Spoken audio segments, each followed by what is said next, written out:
mag ik starten. Okay. Ja. Welkom. Ik mag even mijn paranym voorstellen. Markus Vlagmeijer, goede vriend, collega. Ja, mag gaan zitten. Ja. Korte Teilweise willkommen. Der Publikumsvortrag besteht aus einem kürzeren deutschen Teil und nachher einem längeren niederländischen Teil. Die eigentliche Verteidigung ist dann auf Englisch. Welkom, de publieklezing staat uit een korter. Het eerste deel in het Duits, dan het tweede deel in het Nederlands.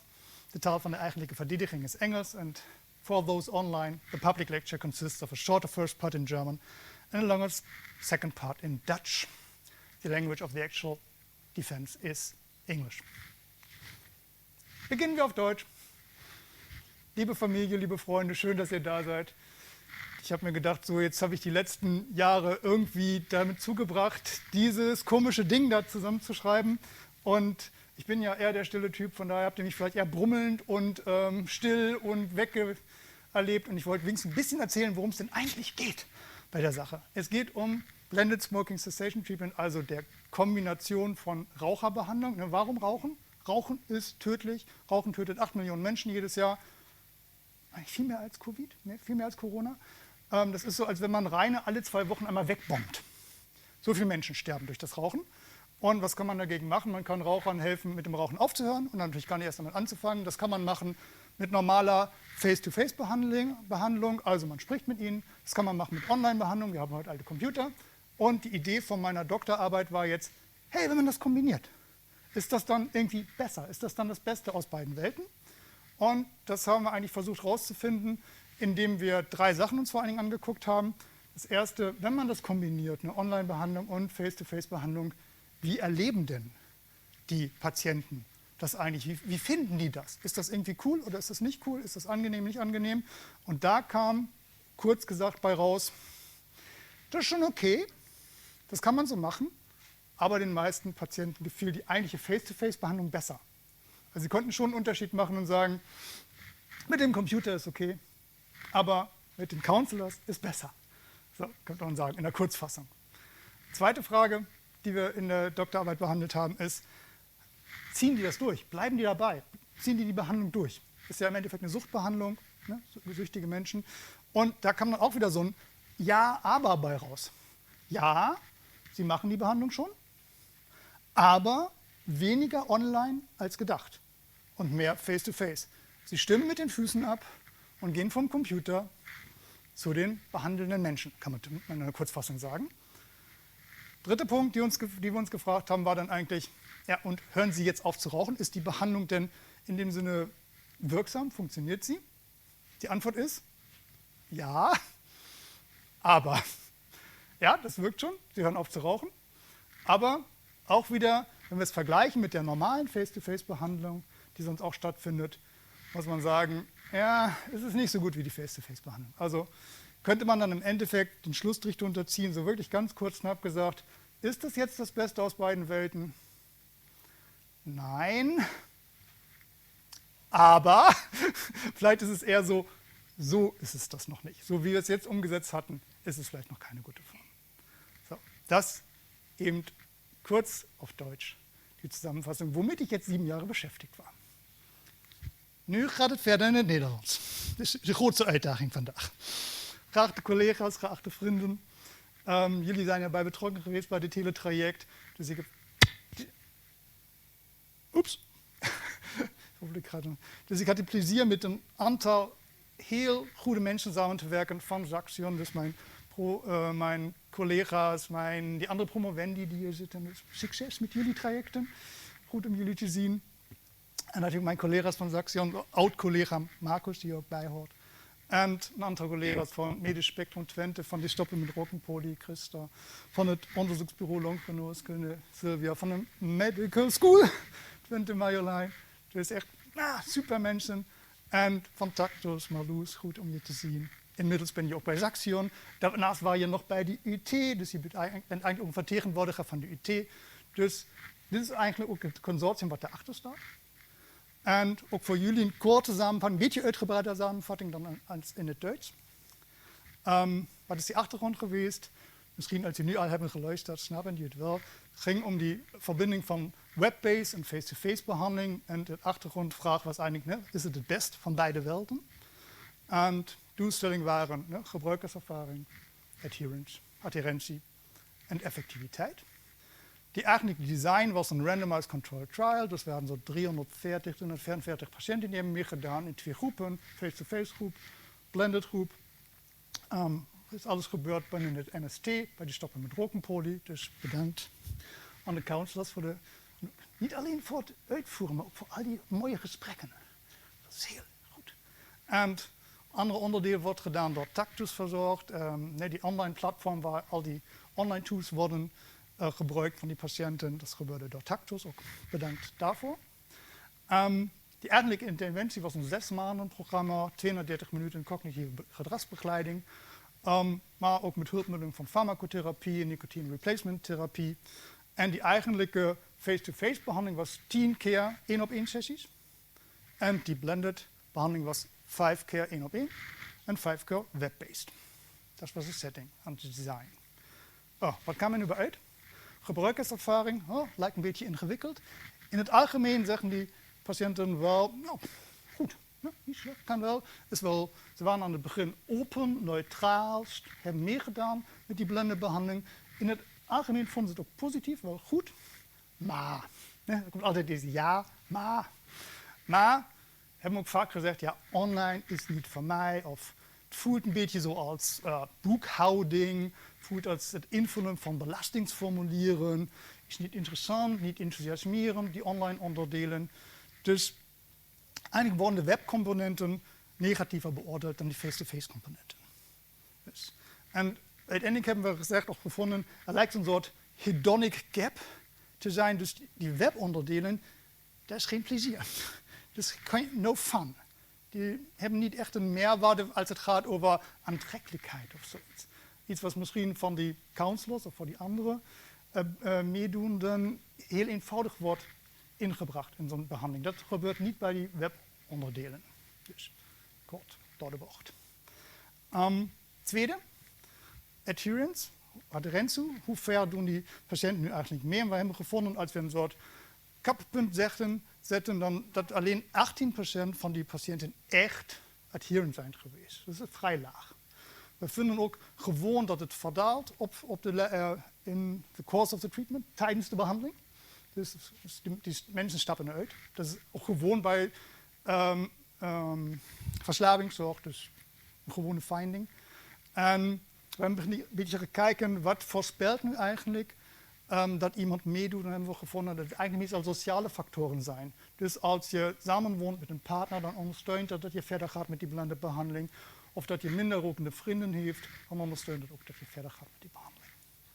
Okay. Als je dan vergelijkt die adherentie tussen die gewone face-to-face behandeling en die nieuwe blenderbehandeling, dan vinden wij dat eigenlijk die patiënten in beide op welke manier goed meedoen. Dus er is geen echte significante verschil. Dezelfde tijd in behandeling, zowel in die face-to-face behandeling als ook in die blenderbehandeling. Jetzt komt weer dit maar. Maar als we dan kijken binnen de blended treatment, dan vinden we terug dat mensen veel minder online dingen doen dan dat ze face-to-face doen. Dus wat ik al net op deze had gezegd, ze stappen over van computer naar mens. Misschien heeft dat te maken met dat er mensen zijn. Dat zal misschien niet gebeuren als je alleen maar een online aanbod heeft. Weet maar niet. En uiteindelijk, hoe effectief is dat? Als we dan echt kijken naar die stoppercentage, hoeveel mensen zijn uiteindelijk gestopt, dan zien we dat bij deze cotinine-meting, dus is een speekseltest waar je kunt zien of iemand nu echt is gestopt met roken, dan vinden we dat die stoppercentage bij die blended-behandeling vrij laag is. Of tenminste lager dan bij die face-to-face behandeling. Dit is significant. Maar het is ook, deze uitkomst moeten we echt nog heel voorzichtig bekijken, omdat we heel weinig meting aan het eind hadden. Dus het is nog niet afgerond. Deze meting is een beetje intermediate analysis. Maar we hebben ook gekeken naar die finale meting. Is nog niet goed doorgerekend, maar het lijkt dat het op dit eruit komt, dat die blended treatment het slechter doet. Kort gezegd. Maar voorzichtig. Conclusie. Als ik dan kijk naar die gebruikerservaring, adherence, effectiviteit, lijkt de behandeling, de blended behandeling toch inferior te zijn. Dus lijkt het niet zo goed te doen als die face-to-face behandeling. En waarom? Andersom. Waarom is dat dan? Het lijkt zo dat die patiënten niet echt profiteren van die online onderdelen in dit geval. Dus dat kan dan ook zijn, ik heb het niet helder uitgelegd, maar we hebben nog een beetje tijd. Misschien ook een van die aanbevelingen zijn, als je deze blended behandeling wilt verbeteren, zou je eigenlijk meestal kijken naar die online onderdelen. We kunnen die aantrekkelijker worden gemaakt, meer persuasive, meer fun, misschien andere esthetiek, zoiets. Dat zullen eigenlijk de punten zijn waar wij kunnen naar kijken. Dat was het. Bedankt. Danke.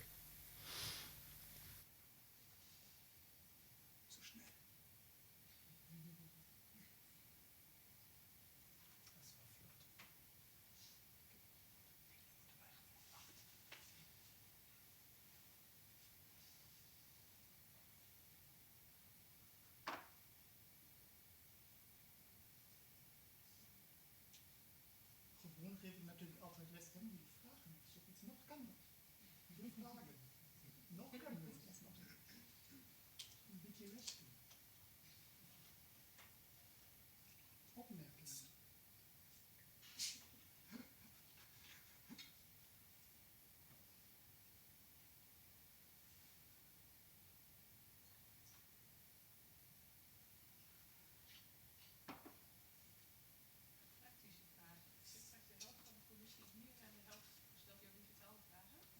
Hier gaat die voorzitter zitten en dan mijn doktervader Robert gaat hier zitten. En Marcel en Samaya gaan hier zitten. En eigenlijk alle commissieleden zijn online. Ja, ik denk dat als het hier snel gaat, mogen Marcel en Samaya ook nog iets vragen. Daar ben ik meest bang voor.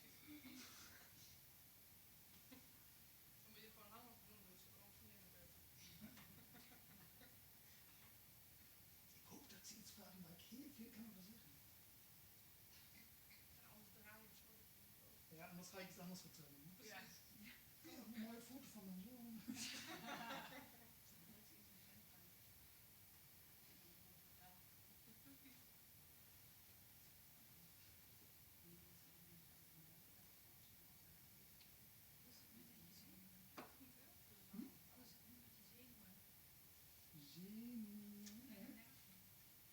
Ja, gaat heel goed.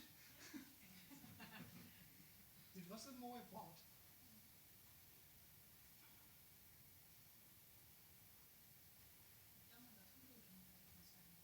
Nee. Hij is erg ziek. Udo, wenn du da draußen bist, ich weiß, dass du im Geiste bei uns bist, das ist sehr schön.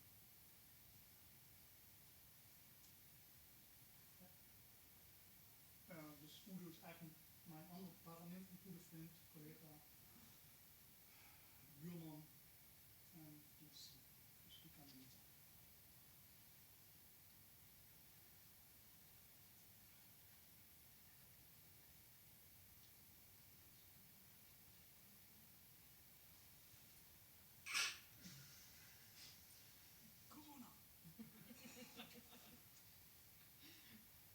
Wie gefällt dir dein Job bis jetzt? Ja. Ich habe nicht viel zu tun. Ich habe gedacht, du fällst in Ohnmacht wenigstens. Ich muss dich halten. Das kommt noch.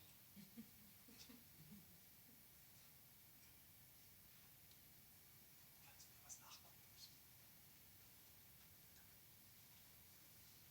Ich habe aber auch eines mit.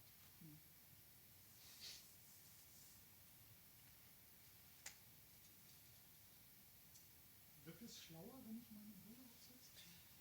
Wesentlich.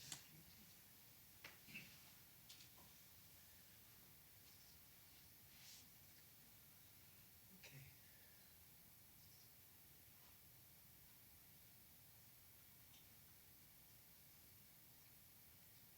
Kann jemand einen Witz erzählen? Darf ich auch was fragen? Nee, du darfst jetzt fragen, wann es Essen gibt.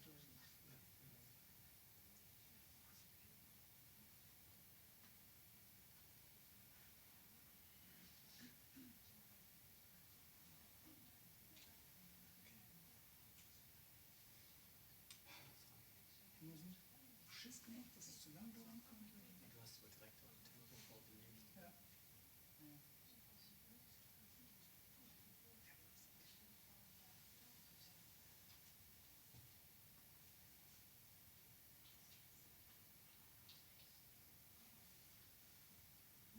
Dass ich was zu lesen dabei habe.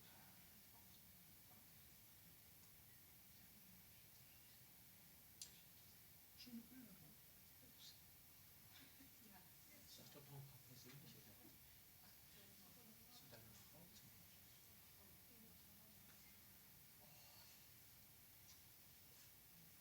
Ich bin zu nervös dafür.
Please be seated.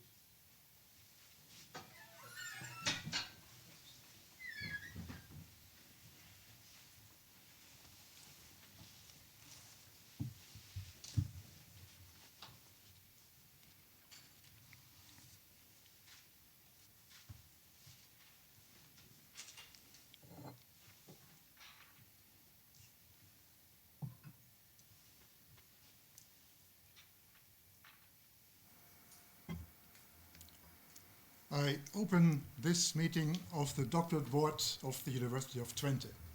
I would like to express my welcome to all of you, particular family and friends and colleagues of the candidate, as far as they were allowed to enter this room, so very limited participation here. A special welcome to the committee, the opposition committee this afternoon. We have Professor de Vries from Maastricht. We have Professor Hagedorn from Groningen University. We have Dr. van der Valk from Medisch Spectrum Twente. We have Dr. van der Palen, University of Twente. Professor Schniota, University of Twente. And Professor van Gemert-Pijnen, University of Twente. And I also welcome very much the promoter, Professor Sanderman from the University of Twente. And the co-supervisors, Dr. Pieterse, University of Twente, and Dr. Ben Alouche, Amsterdam University of Applied Sciences.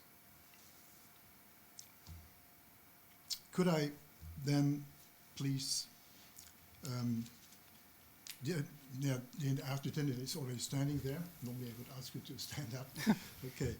Dear candidate, are you ready for the defense? Yes, I am. Then may I ask Professor van der Vries to open the opposition. Thank you, Rector. Dear candidate, I read with great pleasure your thesis, and I want to compliment you with it because it's well written. It describes a very relevant topic, and also it contains chapters that are, many of them are already published, so that's a compliment by itself, and I wish you to congratulate for this as well as your team. And as you may know, I also have been involved with a lot of computerized tailored e-health work also in smoking cessation. And one of the questions that arose often was whether we should or shouldn't, combine it with, for instance, health counseling. And actually, we did it in two interventions to some extent, and actually, the version with the counseling included did worse than the standalone version. So that is why I was very interested in your work, because it's probably not the question whether we should, because I think clinical practice sort of invites us to see how we can best combine the two approaches. But the question is how to do that. And if I look at your percentages the quit percentages that you have been achieving, or that you realized with your BSCT intervention, I noticed that they were lower than, for instance, some of the e-health interventions that I was involved with. For instance, you may have read that Nicola Stanksit had 21% 7-day point prevalence after 6 months. So, and I could not, really understand why, your intervention was not that successful. Although you also elaborate on it, but why is it, why was it doing worse than you thought, and also worse than our intervention that we developed in the Netherlands, in Maastricht? So that is one part of my question. I want to elaborate a little bit more about that, depending on the type of the answer that you give. But that's my first question. Do you have any ideas why you realized this result? Because it's probably somewhat, disappointing. Yeah. Thank you very much for your question, dear highly learned opponent, and for your kind words. My ideas about why the performance of the BSCT was so low has partly to do with, I think, some teasing problems at the beginning. So it was really hard to get it going. And also the online parts, the web parts, were experienced not so good from the participants. And I have the idea, or we developed and discussed the idea of that in this certain setting of the hospital, with its stoppen with Rogenpoli, that the patients enter with a kind of face-to-face default mode. So they expect a face-to-face treatment. They know how to deal with it. They enter the hospital the usual way. Then they are offered, okay, you can do also something online, but it appears like an add-on. Even if we explain to the patients, then I think that it appeared like you may do this, you're expected to do parts online, but then it wasn't experienced quite well. So a lot of patients were lost in the end because they stepped out of the online treatment, the online parts of the treatments, and stepped over to the face-to-face part. So they used the counselors more. And this ultimately led to that we had to take them out of the study. So they were counted as dropouts. And based on the intention to treat analysis, this leads to a really low performance, ultimately. So it's part of the practice, part of the analysis, which I think can explain it. So if you were to do this again, would you then, include a full standalone? Would it be the same in terms of, the behavioral change techniques that you use in table 21, or what would be your, what would be the alterations? I mean, you elaborate a little bit on it in your discussion, but I still, would like to know a little bit more. If, what would you really change? Would you do it as a standalone, so the setting would be completely different? Would you do it differently content-wise? Or could it also be that, for instance, sometimes we encountered that the counselors, when we involved them, their counseling was much more milder and not as strict, because they had that bond with the patient, and actually they did not want to lose the patient. So sometimes the messages were not as clear-cut towards, promoting quitting, and also sometimes saying, well, you can also reduce a bit. So I'm just curious, so there's several possibilities. Okay, first, within our treatment, there were several strategies. So even just smoking less would be okay within this kind of treatment, would be counted as a success. What I would do different, or where would I would think about what to change, on one of the first things that comes to my mind is I would leave it open to the patient and to the counselor of how much online parts they will integrate. And so that there's a freedom of choice. In this case, we had like a quite strict protocol, and maybe it were not the best tools that we offered, but they had to use them. So I would leave it open to them. I would give it to the hands of the counselors to inform the patient, okay, we could do the following session like this online. Then I think the actual tools could be improved a lot. So for example, in our case, the tools we used were only possible to use on a PC. And I think today patients expect that it will run on a smartphone, and so we could have a better app for this. And yeah, that's the main two areas I would address first. Yeah. Do I have still time to ask a small question, or is very briefly, please. Time? Very briefly, please. Okay, yeah. I was also wondering about, the action planning procedures that you used. So, on the coping planning strategies that you involved. You described something about it, but to me it seemed, that this part was not that elaborate, that you may not prepare the smokers enough for the barriers that they may encounter and how to cope with them. So could you explain what you did and whether you think that was sufficient? That's a little bit beyond my knowledge, because this was mainly part of what the counselors did. So I know the protocol, but not in detail that well. If I remember right, and I mostly talk about the online parts, then there was not much guidance. For example, what to fill in there were no examples, but the patients had to find by themselves. So, for example, goal setting. What are good goals? How do I have to write them down? What are the actions that I may plan for dealing with quitting smoking? So I think there's a good way of improving the user experience by giving examples, having guidance videos, tutorials for this. But also this could also be more guided by the counselor. But this was that much in detail of the counseling process, so I'm not so quite familiar with it. Sorry. Okay, but given the low results also in the face-to-face counseling, that might be indeed an issue to address. I thank you and give the word back to the prorector. Thank you. Thank you very much. Then let us proceed to Professor Hagedorn ask them to continue the opposition.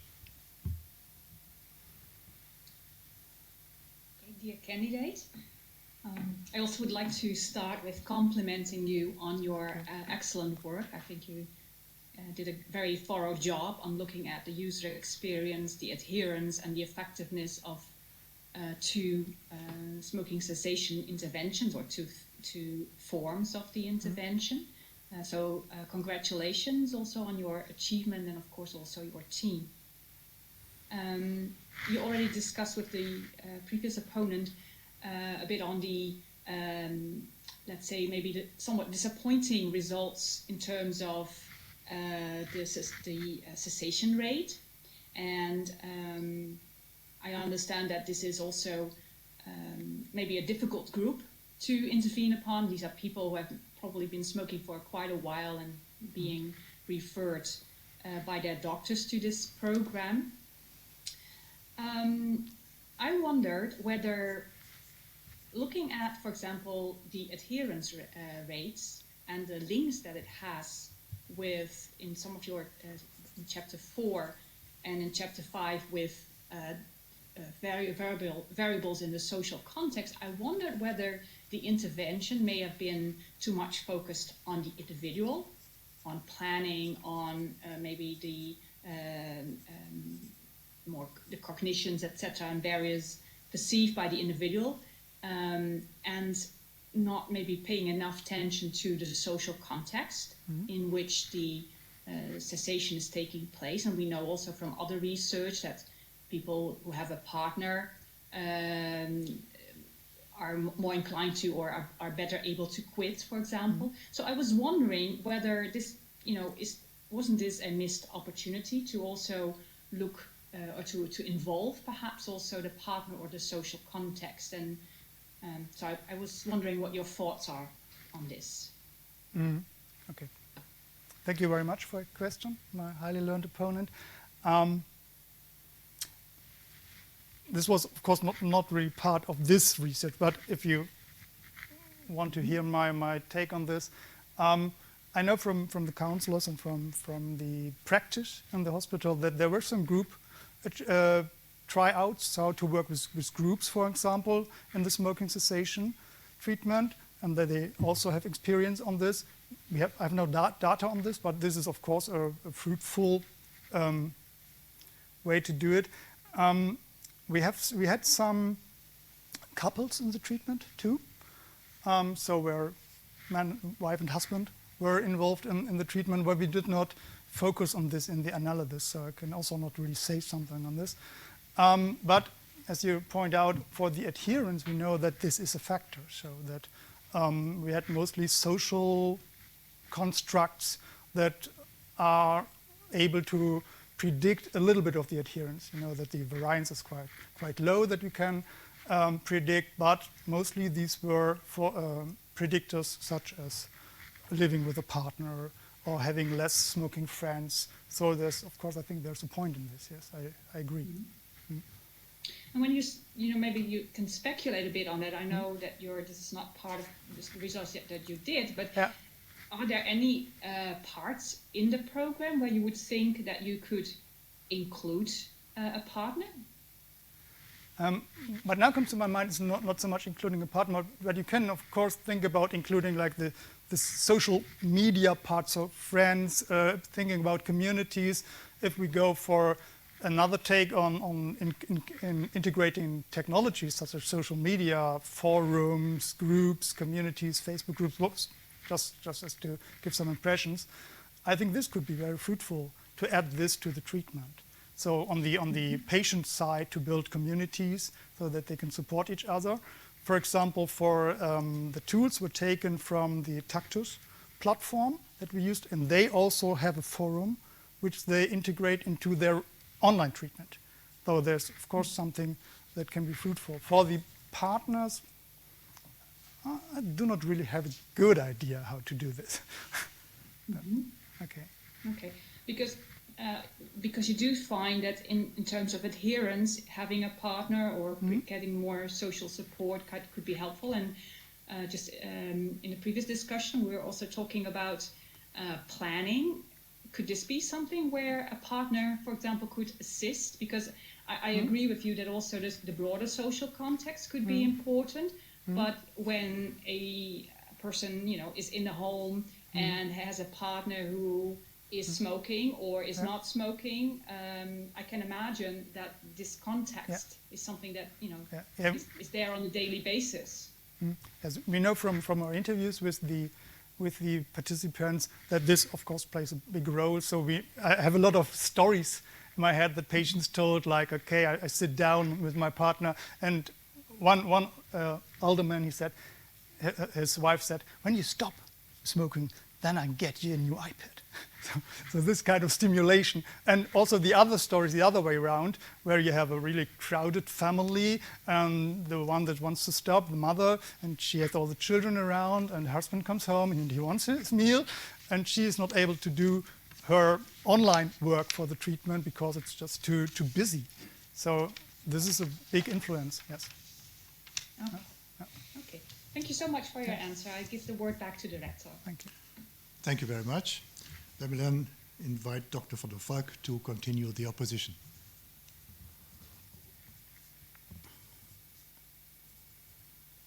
Dear candidate, first I would like you and your group congratulate with this beautiful thesis, which is very special since most of the articles are already accepted, and you dealt with a incredibly difficult group of patients who are hard to comply to research, as my own experiences in my studies. And when I was reviewing your thesis, I have to confess something. When you ask to revise an article, you mostly, I'm probably the only one, have the bad habit to look at the references and see if I'm in the references. And the same thing is when I read a thesis, my attention always goes to the thanks part, and that happened also with me. And then I read at page 229 that you thank your counselor Trista, which is very, very good that you did. But then you said, you make me a convinced opponent of smoking. And before that paragraph, you thanked me for opening the doors. And in this cloudy political time, you could you could state that being a convinced opponent is a kind of Trumpian statement, and opening the doors is more a Biden-like statement. So, as a psychologist, I think that it's important that you always look for connection with your target groups, and I just wonder which statement, as a psychologist, you would take in this, and did you take in this research? Mm-hmm. Thank you very much, my learned opponent. As a psychologist, my statements, I have to differentiate between the habit activity of smoking and the human being that is mainly named a smoker. So I'm not an opponent or convinced opponent of smokers. I'm a convinced opponent of smoking. So, and this is, I think, the main. So it's the habit, the behavior, which ultimately kills millions of people. And I'm also, I think, a convinced opponent of the tobacco industry nowadays, but not of the smokers. These people are addicted, so they need help. And I have nothing against them. I appreciate if they come to treatment. I appreciate if they want to change life, and I appreciate if they want to deal with their health by stopping smoking. Yeah. So, yeah.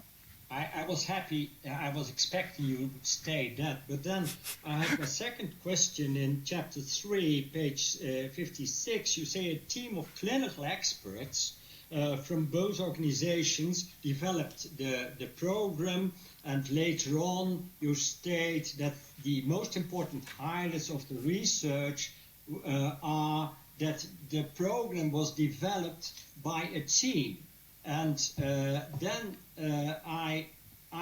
you don't state anything about what was happening in that team. It looks like an outbreak management team where in COVID, where we never know what's going on inside, and they just do a program. And I just wonder, in this thesis, I can't find what kind of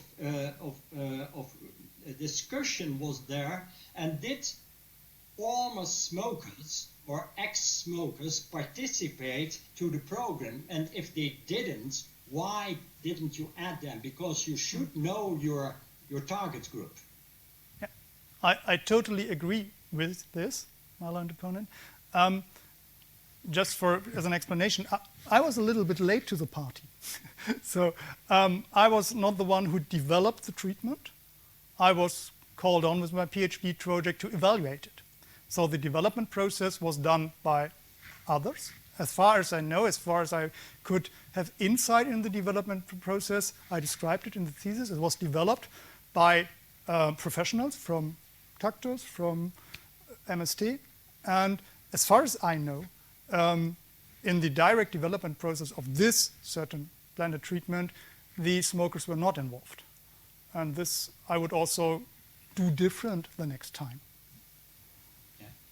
But you stated the most important highlights were the discussions in the team. So what special things came above in that team meetings? What were the items where you were surprised as a not experienced researcher? You should have seen very special statements coming from the team. Sorry, I don't get this question very good. So you joined. You stated in the discussion that there were very important highlights in the research, and they were developed by the team, and I understood that you were part of that team. So I was just wondered which kind of highlights did you meet in that team? Okay, so now we're talking about the research team, not about the development team, as far as I understand. Yeah, I don't know. You just called it a team. Yeah. Sorry for that. That's a little bit unprecise. Yes, you're right. Thank you. So we had a lot of ongoing discussion. One of the ongoing discussions that's not so clearly in the thesis was the idea of this default mode of a hospital and how to deal with this. So it's not what we can clearly state in this thesis, but if the patients already enter the hospital with the expectation of a counselor meeting me, I meet people at the counter, so I do not start with online, as for example as Tactus Addiction Care Online does. That this has a big influence, so and that this should be taken into account if we, for example, develop further. So is this one of the answers that you expect? Yeah. Yeah. You had Yeah, another? Sorry? Yeah, because you stated in your introduction, which was very lyrically written, very beautifully written, is that you said that because of the corona you had no problem with the handbrake, which was always around in developing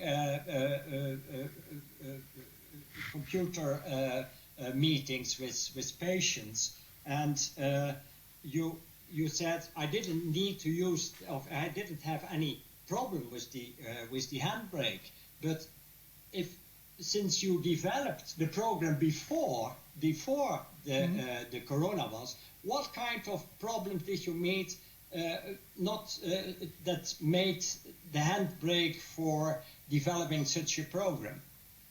What were the items which made you afraid of getting a handbrake? When we once again, I was not really involved in the development process, but when I first experienced the blended treatment, my ideas about what may be problematic was, for example, the user experience. By the way, the patients did not say much negative things about the user experience in detail, or the actual user experience, but what we then named the hedonic gap. So is it really a kind of pleasure? Is it enthusiastic? Is it stimulating? Or is the main online part more like bookkeeping, filling in text forms?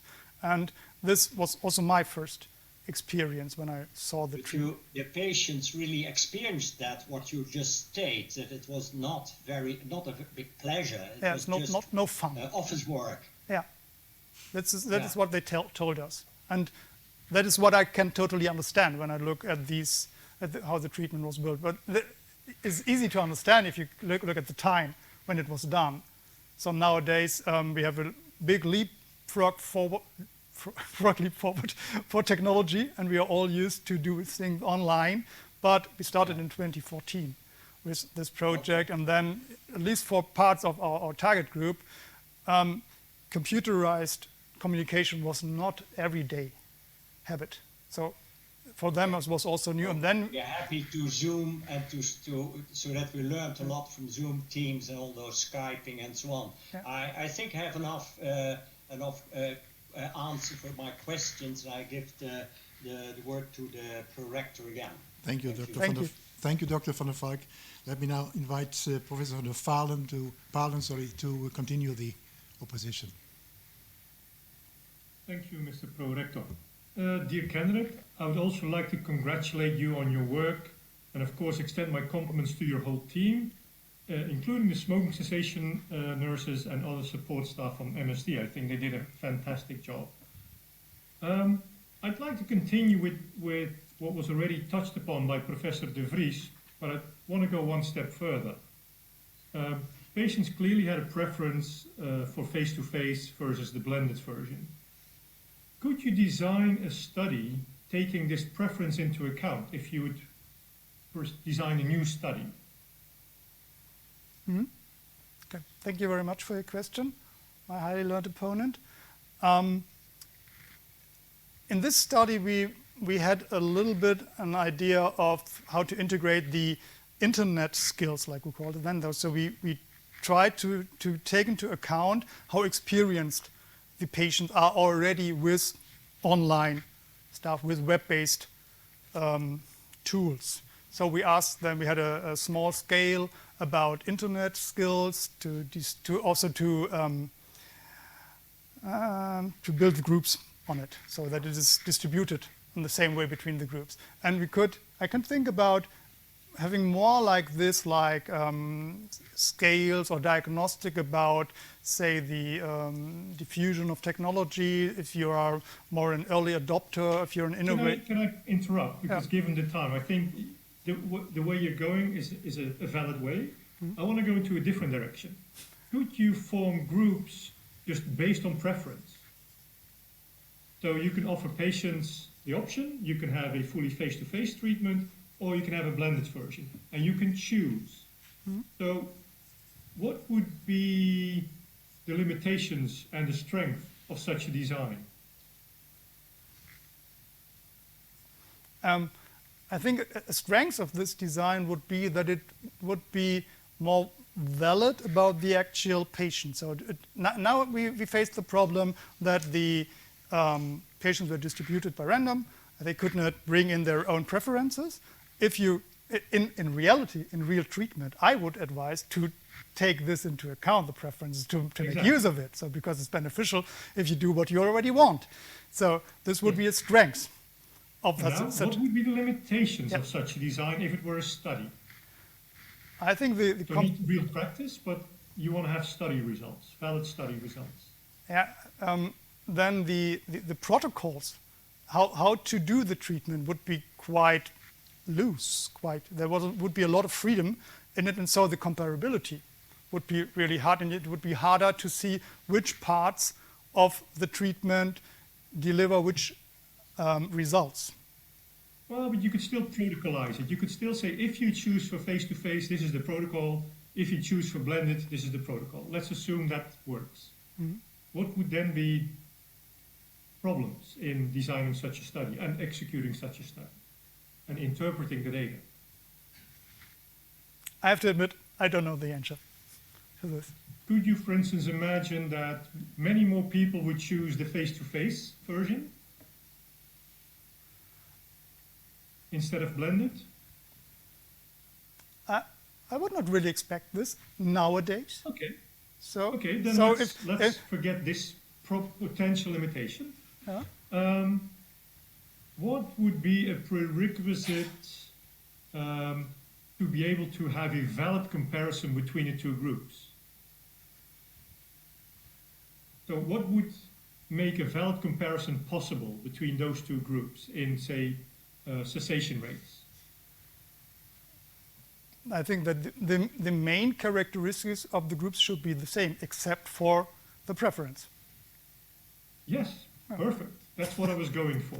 Okay. Yeah, because you have to make them you have to make them prognostically comparable. Very good. Yeah. But say this would not work as you would hope, that they are prognostically different. So say the face-to-face patients are have it easier to quit anyway because their addiction is a little bit less, for instance. How would you handle such a difference? To be honest, I would ask Mario Line about it. that is a very clever question. I would go to an epidemiologist, because I'm just a psychologist. I would go to an epidemiologist and ask her, for example, about what's the right statistical analysis to do this, to take this into account. But I can have my own thoughts about the background, but for the statistical parts, I would ask an expert. You're going in the right direction with your ideas. And looking at the time, I think I should stop and hand the floor over to the last two opponents. I thank you for your answers. Thank you very much, my highly learned opponent. Yeah. Thank you very much. Let us then invite Professor Sniota to continue the opposition. Thank you very much, Rector. Dear candidate, I would like to join my colleagues in congratulating you and your team for an excellent thesis, of which I learned a lot. I thought particularly it was very clearly written It really breaks it down to simple, comprehensible language, which I think is really important in science. Yet I would like to explore with you the role of theory in your thesis. There's a lot that is unanswered in the end, and theory potentially could have helped to answer it. So what do you think is the main purpose that theory has played in your thesis, and did you feel that you have achieved your purpose with the work you have conducted? Thank you very much for your question, my highly learned opponent. First, I have to admit that I entered this research from a really practical, clinical point of view. So I already read your comment on theory, and of course I thought about it. And I admit that we do not take a lot of theory into account. What I personally liked about this thesis in the end was not, as you mentioned, for example, the theory of planned behavior, which is in the constructs that we use for measurements. But what I really liked was the user experience theory that we used, the Hassensaal model of user experience, how user experience development. This was in my mind was really fruitful to bring in the idea of hedonism, of enjoying therapy. You can, of course, really discuss if this is needed for therapy. Must therapy be pleasure, or must it only be effective? But when I think about the interviews that we did and what the patients told us and how they experienced it, I thought that this could really bring something new into online treatment, e-health, and also addiction treatment. How to make it fun is ultimately one of the questions that came up. And this is based on the Hassensaal theory of user experience. Yes, you will be familiar with Levine's quote that nothing is more practical than a good theory. Mm-hmm. And so there are some open questions that you can't answer. You can't answer why the overall quit rates are lower than you anticipated. And some of the mechanisms in both arms aren't fully understood either. So I wasn't thinking about the use of theory as something that we do for liking. I was wondering whether it helps you to understand what we need to know to take this research to the next level. And so you did, for example, refer to a model which is called the ASE model. So you do use theoretical models, but I wasn't quite sure why you did it and what your purpose was. And I suppose the reason I feel slightly provoked to ask the question is that you used the word theory exactly once in your thesis. And do you remember when you did that? At the end, when you concluded that your work has fostered the theory of behavior change. And I think there's a question how that comes together without the reference. So perhaps I can press you on this. So, for example, chapter 4. In chapter 4, you're trying to understand how people adhere. That's a question where theory seems to be relevant beyond the level of liking. Did you feel you got what you expected out of this work? Or in reflection, what do you think theoretically you would need to understand to move this forward? I really think about your question. Thank you very much. For the part of adherence, a part of the theory came back when we looked at the predictors. So there was social norms, there was social constructs that came back as a predictor of adherence. In this case, you can say the theory of planned behavior got us to at least a place in the analysis, but not really in the discussion. So I admit what you say, that we did not take it further that much. So, yeah, for the discussion, So how can you take it further? In particular, your main finding of chapter 4 is that marital status and social modeling seem to be the main predictors. Neither of those, as I understand, are part of the ASE model. So how would you move this if you were to do a follow-up study? How would you shift your theoretical focus?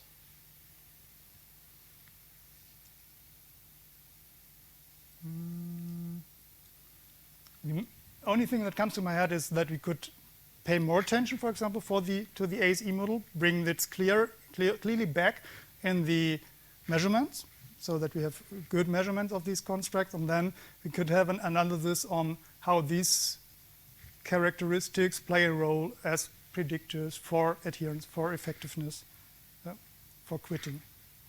This is what comes to my mind. I don't know if this is a good answer. I'm not sure there is an easy answer to that, Perhaps if I have one more minute to let you off the theoretical hook, I can just ask one other question about the thought of the early analysis of an ongoing randomized controlled trial. Is that something that you are nervous about, or are you quite confident that that was the best choice that the study would have wished for rather than your PhD? No, you're right. That was to finish the PhD, to round up, because we had a lot of. I'm already 7 years busy with this, so this was not from a scientific point of view the best choice, but this was a good way to somehow bring this to an end. So, and we are now currently going on with analyzing the main data. So we are working on we will work on the main outcomes so that we have a real follow-up study with all the data integrated. So this was, more like a proof of concept to show it in the thesis, and ultimately we will have to do it with the real follow-up full data set. We already did this in a tentative way. A bachelor student grabbed the data and analyzed it. So we are mostly familiar that it will come to the same outcomes, but of course we have to do it first, the right way. Well, thank you very much for answering my questions, and I return to the rector. Thank you very much. Then let us invite Professor van Gemert to continue the opposition. Okay, dear doctorate candidate, last but not least, my compliments to you and your team for the impressive work and all those papers published in high-quality journals. And although blended care is considered as innovation in healthcare, delivering cost-effective and easy accessible treatments, implementation is a struggle and evidence lacks about the cost benefits of blended care. However, your studies and your findings indicate blended care has potential to combine the best of two worlds, but there are still some points to improve. For example, in Chapter 3, you reported that blended care is a promising electronic health service because the strength of one mode of delivery should compensate for the weakness of the other. In particular, face-to-face sessions should compensate for the weaknesses of the web sessions in your studies. So I think this is a rather conservative view on blended care and does not support the idea that blended care is the best of two worlds. So imagine that all therapies should delivered in a blended format. It's blended unless. What do you think we should do to improve the design of the blended care treatment process, given the results that patients did not like the web-based sessions, for example? They refer to web-based sessions as yielded nothing, were boring, tiring, nonsense, and that. Mm-hmm. Yeah. Thank you very much for this question, my highly learned opponent. How to improve the first of all, I really like also, it's not about liking, I know, but I really like the idea about going for blended as the default nowadays. So it's the future is blended. We live blended now. So, but how to improve the blended parts of the treatment? I think what first comes to my mind is aesthetics. So could it be looking more nice? Could it be looking a little bit more fancy? The second part would be like interactivity. So for now, it's just, like the patient said, it's more like filling in a form, but it doesn't come back. It doesn't interact with me. There's no pop-up message or something, or nothing that gives information back for me that I filled in earlier, or that gives me a hint once in a while, or an advice once in a while, or some calculation, or that's the amount of money that you saved by now. Then it was very static. So, for example, I would include like videos, tutorials, that you see a face once in a while, human beings, also online, in the online stuff. Then we could also think about gamification stuff in this, like points, achievements, badges, for example. If this fits. Okay, that's rather, I think it should be done. But then my question is also, looking at your protocol that you have used for blended care, I was thinking about how to decide what the blend should be. For example, should it be 50-50, or how to decide what is, for example, the best blend for whom? That's the golden question. I agree. And in this case, we chose a 50-50. 50-50 relation. But when we looked at the data, we found a 1/3, 2/3 relation more. So maybe this is a hint to go to this direction. But as we earlier already discussed, that I would mainly leave it open to the counselor and the patient to figure out which parts are mostly suiting the situation of the patient. So it depends on the patient's wishes also. So and the preferences, like we discussed before. Yeah, okay, but if you look at the blended care and about the use of the blended care treatment processes, there is a lot of data available, so you can personalize, for example, the blended care treatment to the progress or the health status during the treatment process, so that you can tailor or you can personalize the blended care format to the process and the progress, for example, of some patients. And how do you think you can do that? That you can increase the therapy more tailored, to be more tailored and to personalize it to what's going on during the treatment process, to avoid, for example, also the dropouts? Yeah. For example, in this case, I think we could use one of the... Thank you, Mr. Bedel.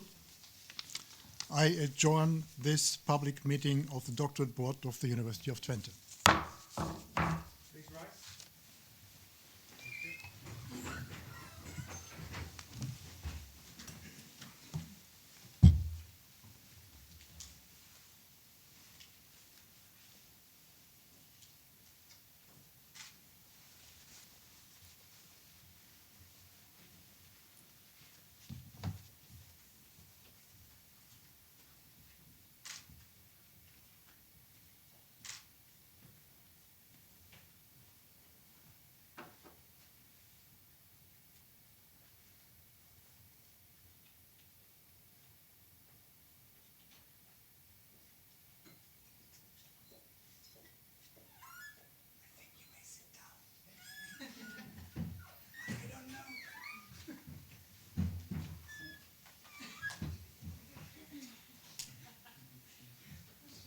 Durchgeschwitzt.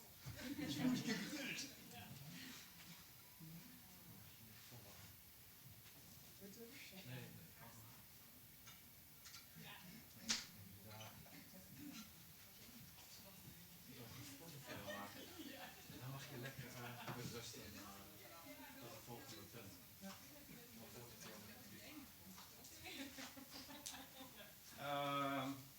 Okay, my second best language, German. Or is Dutch okay? Ich würde gerne ein Foto machen mit Ihnen. So. Aufstehen, bitte. Ich miss eine.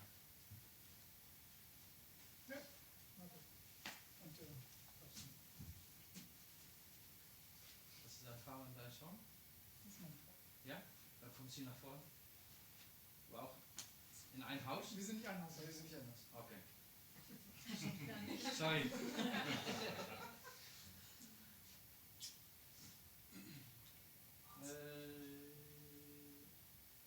Gut. Eine für die Show. Zwei für den Lach. Auslachen? Ja. Gut. En dan, ja, hiep hiep hoera. Hiep hiep hiep. Hoera. Nog eenmaal. Hiep hiep. Hoera. En het tweede ding is, ik denk dat hij een applaus verdient.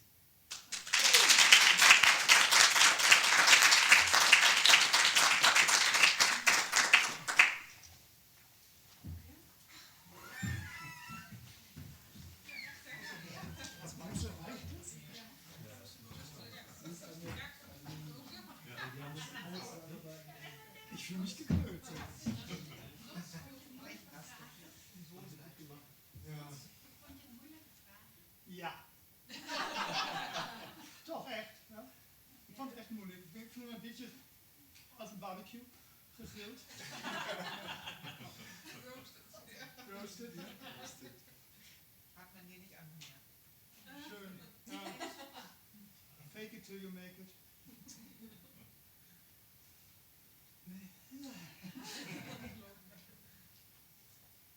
Sie waren ja nett, aber Sie haben auch gebohrt.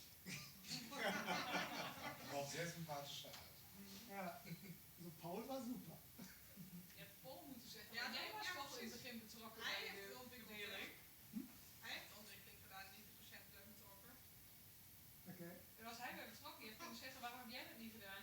Ja, ik moest ook niet, mag dat eigenlijk dat ik hier zo'n beetje persoonlijk ben? Also, ja, Paul, je bent erbij geweest. Ja. Wat vraag je dat? Was leuk geweest. Goed idee. Ik mag ook zeggen, ik ga niet naar Marjolein, ik ga naar jou. Dan kom je naar jou. Als ik dit niet weet. Dat was mijn gedachte, want toen zei je Marjolein inderdaad. Ja. Maar ik weet niet of dat de juiste antwoord is. Ja, dat was leuk. Ja hoor. Zeker.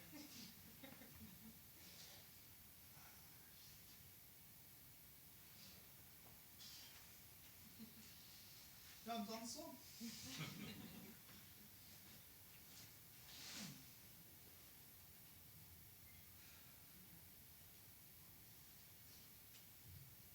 Online wereld, kijk ik mee of niet?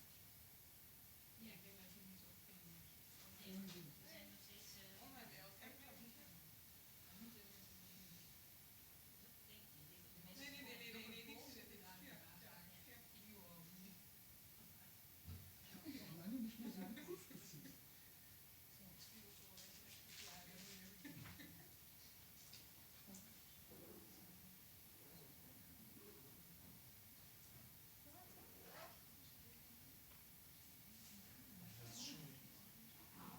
Charmant, aber nicht sehr wissig. Also ich fand meinen Charme wahrscheinlich besser als mein Wissen. Kann ich verstehen. Die Einschätzung. Ich habe mich gerettet. Aber dass du mega charmant bist, ist klar. Das rettet es. Bella Figura ist noch nicht drin. Ja. Gut gefragt.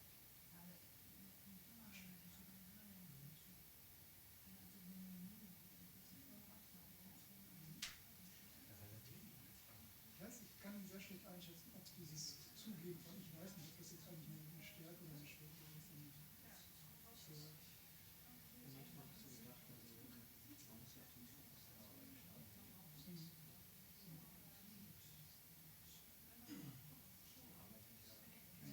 Natürlich wollen wir nicht. Die Theorieschwäche ist mir auch erst jetzt geworden.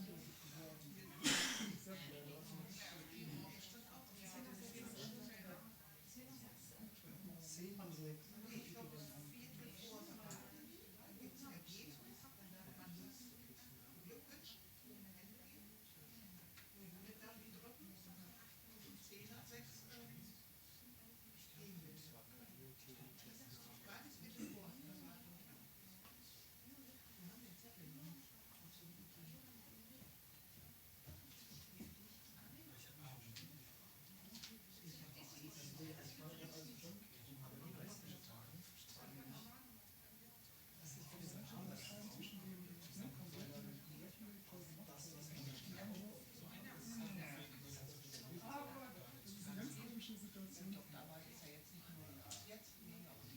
Ich muss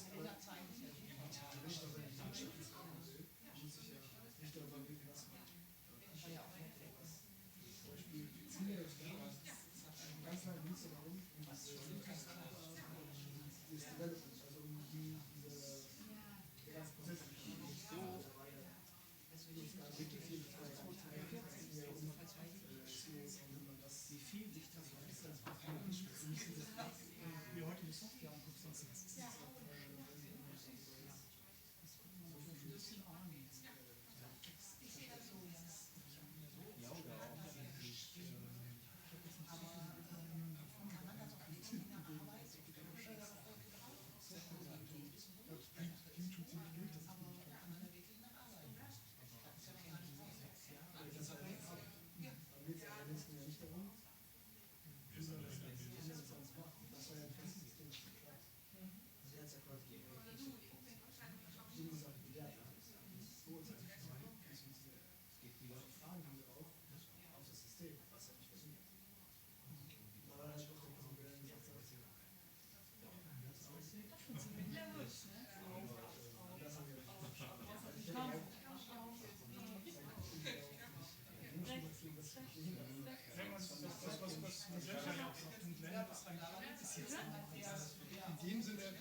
natürlich keine Frage nach ob. Interessant, also ich meine, ich bin ja leider nicht in einer Vorlesung, deswegen wollte ich gerade noch auf das antworten. Die Handbremse ist Oder wo still steht. da kann man sagen, das muss das irgendwann mal abschließen. Und ich fand gut, dass du das auch so formuliert hast. Es musste jetzt auch abschließen. Zumindest als ich mich unterrichtet habe in den letzten Tagen, war es dann immer so sehr, sehr standlich so, ne? Aber jetzt ihn so zu sehen, ist dann auch so, ah ja, jetzt bist du mal an Bord, ne? Hat es dir gefallen? Ja, also, konntest auch nicht stillstehen bleiben, ne? Ja. Präsentiert, muss man sagen. Nicht so stumpf weg. Aber, eine Frage? Ja. Wieso haben so viele von den Fragen auf die Entstehung von diesem System abgezielt? Wenn ich es richtig verstanden habe, hast du das ja nicht gemacht, oder? Nee. Das System gab es ja schon. Ich hab so ein bisschen zugeguckt am Ende, so, aber ich war nicht der Entwickler. Genau, es gab ja ein Development-Team, da warst du echt drin. Du hast es wahrscheinlich Ich habe mal mitgeguckt, genau, wie sie machen. ja, du warst dabei. Aber dann waren die Fragen, das ist ja eigentlich Teil der Arbeit. Ne? Müssen wir Also nicht von Arbeit, aber müssen wir Teil der Arbeit. anfragen, der Rest steht ja da drin. Aber das ist nicht. Der hat ja wahrscheinlich, der was dieser mit dem etwas längeren Haaren, der hat ja wirklich Fragen gestellt zu Themen, worum es geht in deinem Der ältere Herr mit dem Paul. Ja, das war aber auch ein Kung-Fu sozusagen. Der hat auch seinen Spaß dabei gehabt. Ja, aber der hat ja Fragen gestellt zu deinem Buch und teilweise die anderen Fragen. Weil da, wo du gesagt hast, war ja, wenn du nicht Teil des Teams bist, das willst du erzählen. Das habe ich nicht gecheckt. Also, das hätte man danach sagen sollen. Nein, es geht eigentlich auch nicht darum, dass du jetzt alles partout beantworten kannst, sondern dass du auch die Grenzen angeben kannst, dass du sagen kannst, das weiß ich und das weiß ich nicht. Dass du klar bist mit deinem Wissen. Das ist nicht eine Problem gewesen, wenn ich ja die Chance benutzt, um das auseinanderzunehmen. Was du gemacht hast, was quasi deine Arbeit gemacht war. Jetzt haben sie aber quasi. Haben wir auch gemacht. Also zum Beispiel mit der Theorie, ne? Du hast keine Theorie drin, was denkst du denn jetzt? Das war ich auch. Der Tipp an die anderen, wo es dann um dieses Development-Team und sowas geht, oder später dann als dann darum ging, wie das Ganze, wie man das System verändern kann. Ja, also zum Beispiel der Prozentsatz von 50 oder 1 oder so. Ich gesagt, ja gut, das ist eine relevante Frage, aber nicht für den Rahmen. Also, egal, was du noch antwortest, mach das die Arbeit. Du willst halt testen, ob ich mich als Wissenschaftler verhalte. Das heißt nicht, dass ich das alles wissen muss. Nein, das weiß ich, dann habe ich auch Daten zu haben, da weiß ich, da habe Interviews, da habe Analysen, das weiß ich. Oder ich habe einen Artikel. Ja, genau, und das ist aber ja nur, dann kann ich ja dich als Person beurteilen, aber nicht deine Arbeit. Du willst um deine Arbeit. Nee, ich werde ja auch sozusagen als Person beurteilen. Als gesagt, du es wert ist. Ja, genau. Wenn ich mich zum Beispiel da aus dem Fenster lehnen würde und irgendwas erzählen, was nicht stimmt, einfach um Blabla. Ja, die Frage mir fantasievoll beantwortet, dann würde ich es geht gar nicht so sehr, also es geht auch um deine Arbeit, also um das Buch, aber es geht hauptsächlich darum, zeigen wir Wissenschaft im Halten. Du warst schon sympathisch. Ich denke mal, du kriegst einen sympathischen Doktortitel. Ja, genau. Inhaltlich war es schwach, aber gut dargestellt. Wir machen die üblichen Stände drauf, wir machen Smiley drauf. Ich glaube, ich habe jetzt die Idee, wie du jetzt Jetzt muss man die Paralypse rüberkommen und dich zur Ordnung rufen. Die letzte Linie eingegangen war, wo saß die? So im Hintergrund. Nee, der hat einen künstlichen Hintergrund. Du darfst den Doktoranden nicht mental zerstören. Nein, das ist Leute auf. Härte ab. Okay. Ist kein Bund, ne? Ja, ja. Der PV dann? Der ist aber so in seinem Arbeitszimmer. Genau. Der saß Überall Bücher über kann man sagen, es ist ein Krankenhaus. Da sieht das Zimmer auch so voll mit Büchern. Sag mal, Lothar, entscheiden die jetzt mit oder wo die Komitee, was jetzt hier da ist? Wer entscheidet? Nee, die da waren, die entscheiden. Das sind eigentlich die jetzt hier saßen, die sind meine Helfer gewesen. Die hätten auch noch was fragen dürfen. Das waren, also die beiden waren meine Berufssupervisor und erst mein Doktorvater. Der hat auch manchmal echt gelacht, ne? Hast du ja nicht mitbekommen. Der hatte so einen viel mit seinem Handy zugange. Ne? Ja, bei YouTube geguckt, ne? Aber die kann wahrscheinlich nicht sagen. Das habe ich dir mitbekommen. Ja, er hat sein Handy geholt und hat er erstmal so eine Zeit lang Markus auch, ne? Also, Doch, Markus hätte mir helfen dürfen, ist aber natürlich jetzt inhaltlich nicht so aufgestellt. Also das wäre sowas gewesen, wie wenn ich jetzt vor Aufhängung die Seite nicht finde. ja, das war nicht wahr. Dann, wenn ich umgekippt wäre oder Wasser bräuchte. Aber das fand ich auch gerade erstaunlich wenig, wenn es überhaupt über den Text selbst gesprochen wurde. Also, hätte ich jetzt mehr erwartet. Ich weiß jetzt auch nicht, wie sich so Komiteemitglieder verhalten, wenn die so prüfen, wie ich als Hochschullehrer berichtet wird, dann liest du die nicht ganz tief. Du liest auch immer wieder Seiten einfach quer, kriegst eine Orientierung, ist das im Groben gut aufgebaut, guckst da an Stellen rein und bildest dir so ein Urteil, also dass, wenn manchmal Studenten danach fragen, das Detail natürlich nicht weiß. Das sind zu viele Schreiben, zu viel zu lang. Aber guck mal, Janis, wenn du einen Doktor machst, dann war ich schon klar. Was in general.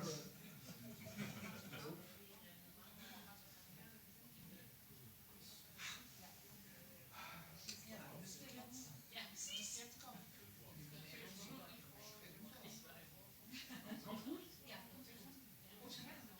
Dann hat die gute Schlag, also der wäre mehr für Familie da. Ja, hier zu Hause Staubsaugen, ne? So. Auch so einige Kekse und Gummibärchen, aber doch, da kann ich. Letzten Zeit Kilos bei Woche gegangen. Ich hole mal einen Keks. Oh, die sind gar nicht mehr da. Die sind ja wieder benutzt.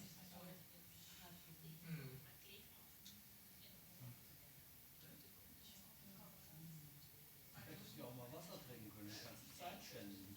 Ja. Ich finde, das ist gut. Das ist gut. Du musst sie dann ansprechen mit my highly learned opponent. Das klingt völlig großartig. Das klingt als Ja, Was heißt das mal Heiliger? ein hochgelehrter Opponent, ein hochgelehrter Gegner. Das ist vorgeschrieben, dass ich sie so anspreche. Und das fühlt sich völlig schlecht an.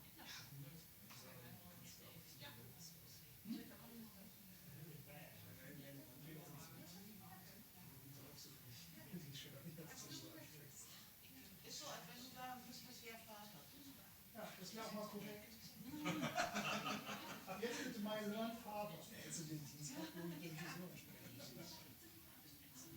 Bin ich heimgegangen oder learned nicht? So, jetzt bitte learned father.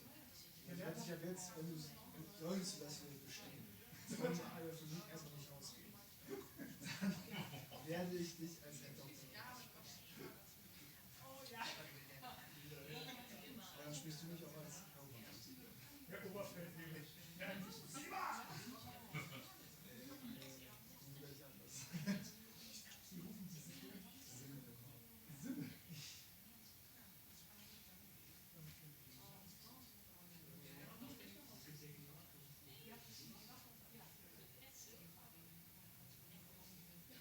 Ich will jetzt nicht bestimmen. Sie beraten sich nur. Ja, trotzdem Wird dann doch. Ja, eigentlich nicht. Dann müssen Sie jetzt fertig sein.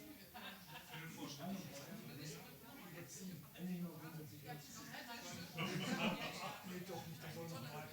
Das war so lustig. Die grillen noch.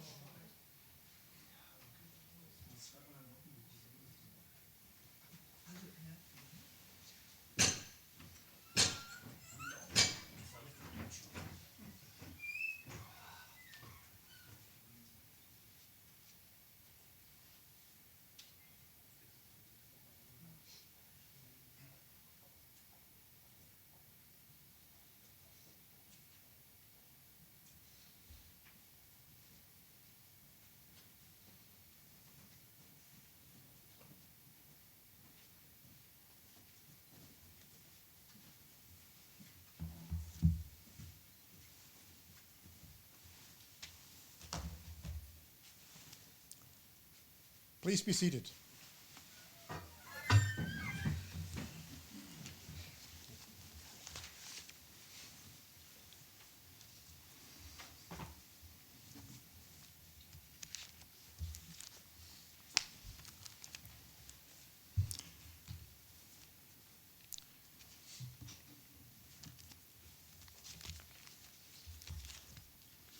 Now, I reopen this meeting of the doctorate board of the University of Twente.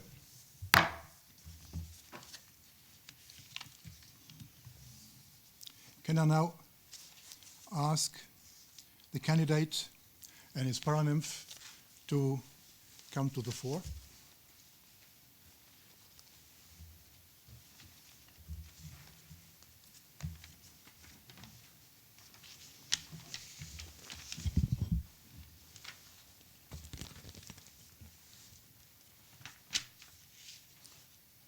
The doctorate board of the University of Twente, represented by us, has examined your dissertation and heard your defense. The Committee of Deans has decided, in accordance with Article 7.18 of the Law on Higher Education and Scientific Research, to admit you the degree of doctor. I request the supervisor to carry out the appointed task. Please stand up. Under the authority assigned to us by law and on behalf of the doctorate board, I grant you, Lutz Siemer, the degree of doctor and all the rights that are attached to this degree. As evidence of this, I present to you this diploma signed by the Rector Magnificus, the Secretary of the Graduation Committee, and your supervisors, validated with the seal of the University of Twente. Well, oh, ik mag het er zelf uithalen. Maybe there, if you, als je zo even draait, dan kun je het... diploma mag er even uit. Hij mag helemaal uit. Oké. Dat is ook zo moeilijk, hè? Afstand houden en officiële dingen doen. Lange armen aangeven, dan komt er nog. Kijk. Moet je wel lachen, Lus. Met mij of onder mij? Ja, ja. Het is ongeveer 1,5 meter. Hè? Nou, kijk uit met het zeel. En dan moet je je paranymph nu even inschakelen.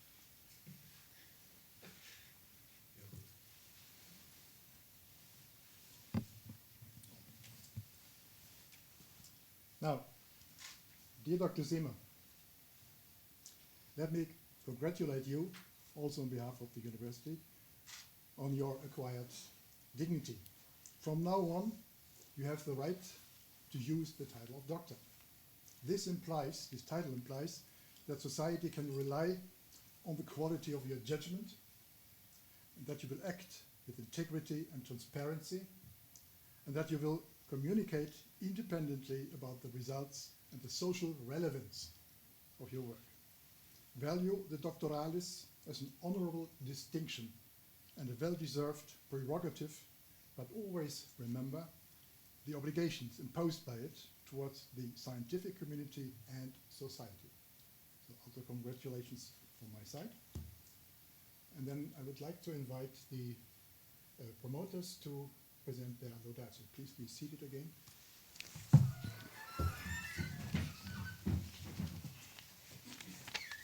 Dear Dr.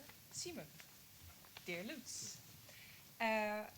As many of you may know, Lutz is a multilingual person. He speaks Dutch, he speaks English, but he thinks in German. So for that reason, I will do this laudatio. First part, I will do it in Dutch, just to keep him in the process that he knows. Beste Dr. Lutz, van harte gefeliciteerd met het behalen van je proefschrift. Jij mag heel trots zijn op dit moment. Vandaag sluit je namelijk een lange periode af. Wij zijn als begeleidingsteam, en dat zijn niet alleen Robert, Marcel en ik, maar zeker ook Marloes Postel en Marjolein Brusse-Keizer. Wij zijn als begeleidingsteam even in onze mailboxen gedoken. En we hebben daar gevonden een mail uit 26 juni 2013. Dus, je bent al een tijdje bezig met dit onderwerp. En je mag heel blij zijn dat je vandaag het op een hele mooie manier mag gaan afronden. In 2013 kwam de eerste afspraak naar voren waarin je eigenlijk ging nadenken om deel te nemen aan dit traject. Je had besloten dat je het thema van blended care en stoppen met roken wel interessant vond. Je zat toen nog bij Siemer, waar je nu nog steeds werkt. En vandaag heb je laten zien dat je je echt ergens vast kunt bijten en daar het beste van wilt maken. Je hebt namelijk de afgelopen jaren, hebben wij al heel goed leren kennen. Misschien beter zelfs dan je had gedacht vanaf de eerste dag. Wij willen daarom heel even kort met jou terugblikken op die afgelopen jaren. Ik zeg bij voorbaat al, niet alle observaties zijn alleen van mij afkomstig. Maar we hebben er een gezamenlijke team-effort van gemaakt. Namelijk, we hebben ook jouw collega's van de Academie Mensenmaatschappij van Siemer. Hebben wij ook mooie inspirationele zaken van binnen gekregen. Dus die willen we je zeker niet onthouden. In 2014 maakte ik voor het eerst kennis met jou. Toen jij bij die onderzoeksgroep Technology Health and Care kwam. Ik mocht jou onder mijn hoede nemen. En samen mochten we kijken hoe we dit project nu verder stand konden gaan geven. Of vorm konden gaan geven. Wat me daarbij opviel was dat jij mij standaard met Hello Boss noemde. Ik moest daar behoorlijk aan wennen. Ik heb veel namen gehoord vanwege mijn naam. Zijn er heel veel verhaspelingen geweest, maar die had ik nog niet specifiek gehoord. Dus die kon ik aan mijn lijstje toevoegen. Jij hebt aangegeven dat je e-health en blended care vond jij een heel interessant thema. Stoppen met roken, wow, dat was interessant, maar jouw hart ging eigenlijk uit naar vooral het ICT-gedeelte en het blended care gedeelte.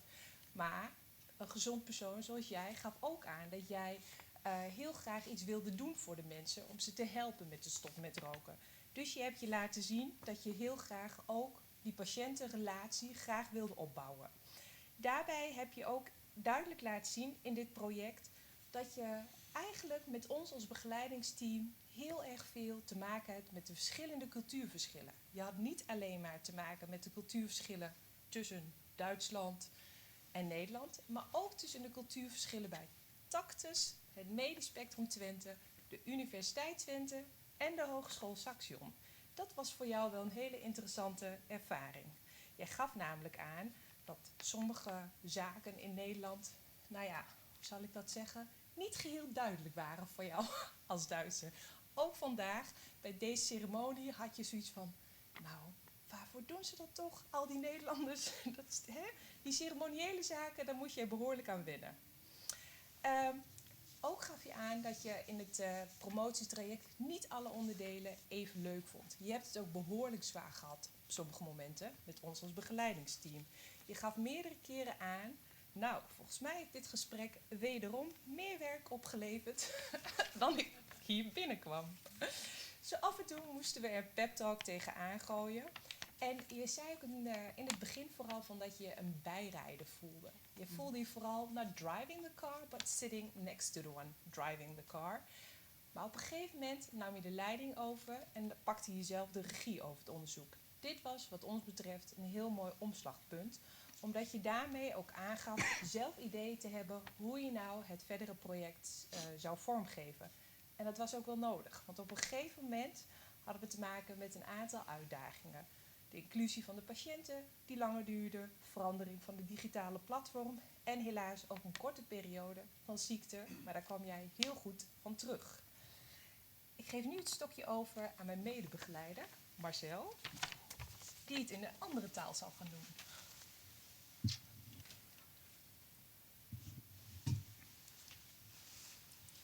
Beste Loets, ik ga overschakelen naar het Engels. Helemaal in stijl met eigenlijk hoe jouw leven eruit heeft gezien de afgelopen jaren.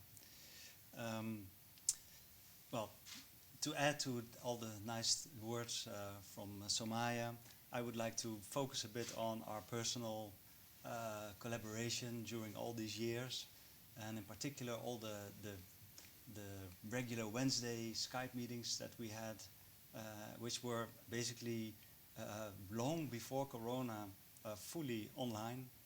So we were blended well before this all happened. So I guess that says a lot about your ICT focus in general. So what did we talk about these Wednesdays? Well, I remember lots of things. So for example, after a meeting with the team, we came together on Wednesday, and I felt a bit like the good cop after the bad cops, you know?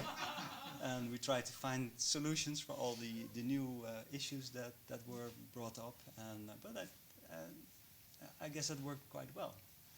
And of course, we had a lot of issues with recruitment. So for months, we were talking about finding yet another way to bring in more people into the study. And I remember endless talks about that. And in the end, it did work out just a little bit. But perhaps we were all both a bit disappointed in the end on how many people we were actually able to bring in. And it took much too long, of course. And I guess that was one of your first tests as a academic researcher, you know, to be able to have the patience and to wait for the data to come in. And I guess that took some effort from your side, but it also showed your perseverance, and I was really impressed by that.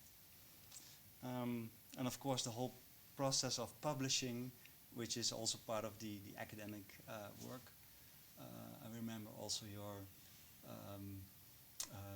issues with, okay, does it really have to be that detailed? And you know, that was sometimes frustrating. It was quite, well, funny for me to see and to experience, because of course I've also experienced that whole process in my early career also. On the other hand, we also had talks about many other things, like the cultural issues, differences between our countries, and the whole process of becoming a academic person, so the philosophical side of that. And I thought that was really inspiring for me also. So what is our academic life really about, you know? And I think in the end, in many of these talks, you really showed your academic attitude by your curiosity. I mean, you were really eager to learn all those new things, including advanced statistics, for example. I also appreciate your lack of self-complacency. You know, you were never really satisfied about your own work, and always trying to learn more and new things, and really self-reflective kind of person. And I think that really reflects the type of people academics are. So to me, that already proved that you have become a true academic. And today, of course, that has been confirmed by obtaining your PhD. So to me, in heart and mind, you already were an academic, and today that has been proven on paper. So to end off in German, perhaps, a few words. Ich glaube, du bist jetzt ein richtiger Wissenschaftler.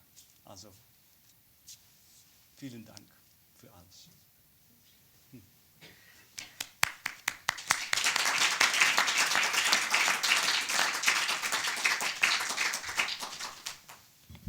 Dear Dr. Siemer, also from my side, congratulations. The committee was really impressed by this process of becoming an academic, as you just co-promoters said, and that this process was traceable in a way, in the way you wrote down your thesis, and also the way you defended it, and you talked about the process of doing the research. So congratulations with these achievements. You told me yourself about your background as a practitioner for many, many years before you entered this academic pathway. So that's it's a very good achievement. I cannot avoid making one remark. The title of your thesis, Blended Smoking Cessation Treatment. So it's about blended treatment, right? Yeah. When I stopped smoking 35 years ago, blended came with the qualities of tobacco, you know. All kinds of tobacco blends, and this is my association connotation that I have. And blended here, so I was blended smoking. So it's blended treatment, actually. Okay. Now, yeah, that's just a joke. Bill will now explain to you the procedure of congratulating you, because he cannot do it the same way we normally would do it, but he will explain to you. Yeah, and I adjourned this. I finalized this meeting of the doctorate board of the University of Twente.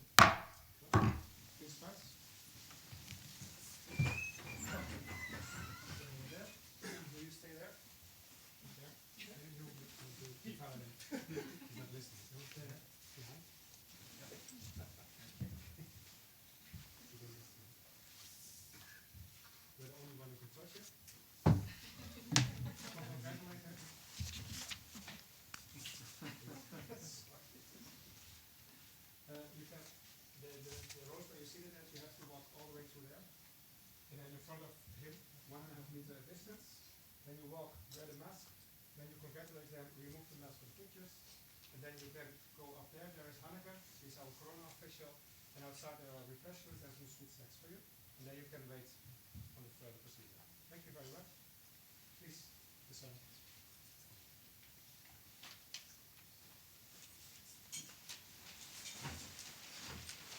And you don't have to whisper.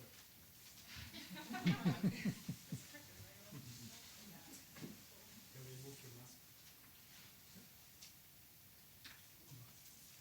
You can follow, please. We have about 2 minutes. Ja, dat is een video. Ja, maar.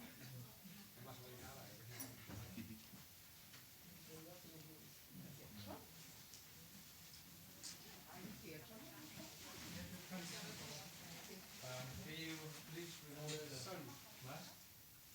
And you congratulate completely? Das Maske abnehmen und nachher dann wieder draufgehen und 1,5 Meter Abstand. Und das sind keine Geschenke, keine Umarmungen. Ganz abnehmen. Ja, danke. Auf Deutsch nicht anpassen. Auf Deutsch immer Tasch. Auf Deutsch. Ja, auf Deutsch. Ja, schön. Ja, tschüss.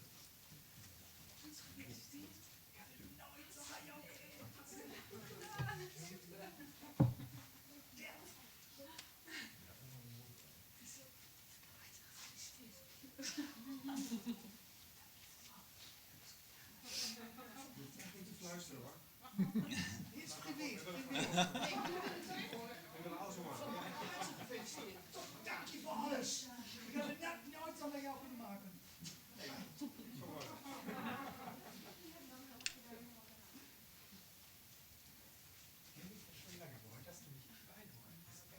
Nur heute? Herzlichen Glückwunsch. Danke. Dir ist schon klar, jetzt ist der mir zu Hause. Jetzt hast du auch doch noch so. Ja, jetzt muss ich auch hören. Alles, was ich jetzt sage, ist jetzt richtig. Ich habe da vorhin zugehört, das war anders für mich. Herzlichen Glückwunsch, großartig. Ich bin wirklich sehr beeindruckt. Wir sehen dann mal, was demnächst bei euch passiert. Aus diesem Zeugnis. Herzlichen Glückwunsch an für Ihre Maske ab. Herzlichen Glückwunsch. Alles Gute. Das war sehr schön. Ich habe jetzt immer auf mich los. Ich habe jetzt immer recht. Immer nur mit Dr. Lutz. Lutz, wahnsinnig veel. Nou, ik denk het niet. Hij moet het helaas zo doen. Ja, bedankt voor alle discussie. We hebben zoveel discussies over als corona weg is, dan hebben we een totaalbezitting.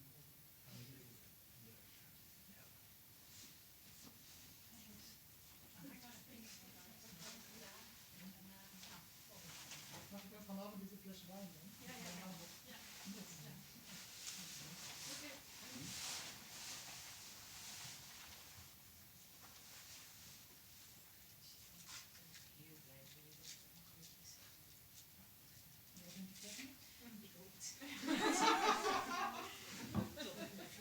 Het voelt echt grim.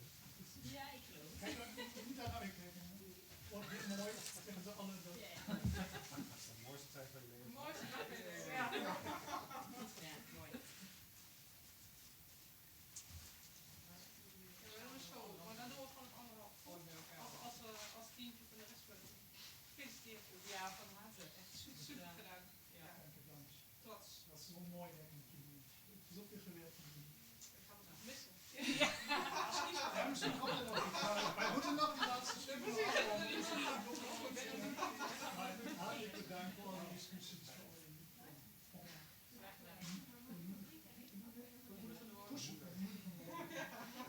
En voor al die rare dingen die je Goed hè? Ja, Nou, maar was je wel voorbereid van de commissie met alle. ja. Na zo'n meeting had ik altijd leuke dingen. Ja. Nou, hopelijk nu hebben we meer vrije tijd. Dat jij ook weer aan. Ik weet niet of ze daar echt naar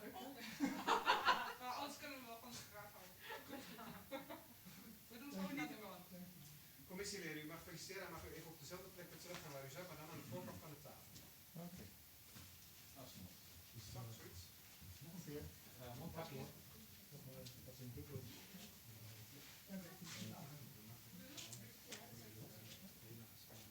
Nou, gratuleren. Dank u. Dank u. Mooi man. Blij hè? Ja, released. Dank u. Dat zijn jullie.